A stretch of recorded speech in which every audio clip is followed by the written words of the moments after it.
ଘୋର ସଂଗ୍ରାମ ଲାଗିଛି ଅର୍ଜୁନ ସହିତ ତାମ୍ରଧ୍ୱଜର। ଯୁଦ୍ଧରେ ଅର୍ଜୁନ ପାରୁନାହାନ୍ତି। ଭଗବାନ କୃଷ୍ଣ କହିଲେ କଡ଼େ କଥା ହେଲା, ଯୋଉ ବାଣ ମାରିଲେ ମଧ୍ୟ କଣ ସେ ପ୍ରତିହତ କରିଦଉଛି। ଏମନ୍ତ ସମୟରେ କୃଷ୍ଣ ମନେ ବିଚାରିଲେ, ସୁଦର୍ଶନ ଚକ୍ର ଧରି ରଥରୁ ଡେଇଁ ପଡ଼ିଲେ। ଯେତେବେଳେ ସୁଦର୍ଶନ ଚକ୍ରକୁ କୃଷ୍ଣଙ୍କୁ ଦେଖିଦେଲା, ତାମ୍ରଧ୍ୱଜ କହିଲା ମୋର ପ୍ରଭୁ ଅଛନ୍ତି। ଚାଲିଗଲା କୃଷ୍ଣଙ୍କ ନିକଟକୁ, କହିଲା ପ୍ରଭୁ ତୁମେ ଅଛ, ତୁମେ ଯଦି ଅଛ ବୋଲି ମୁଁ ଜାଣିଥାନ୍ତି, ମୁଁ ଯୁଦ୍ଧ କରିନଥାନ୍ତି ପ୍ରଭୁ, ମୁଁ ସିନ୍ ଦେଇ ଦେଇଥାନ୍ତି। ଆସ ଆସ ଆସ ଯିବା ଆସ, କୁଆଡ଼େ?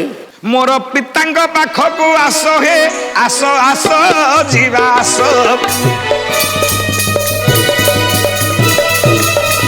ଭାରତ ଲୀଳାରେ ବିଷୟ କପଟି ଶ୍ରୀକୃଷ୍ଣ ଶନିବାର ଓ ରବିବାର ସନ୍ଧ୍ୟା 7টাରେ କେବଳ ସିଦ୍ଧାର୍ଥ ଉତ୍ସବ ଚ୍ୟାନେଲରେ।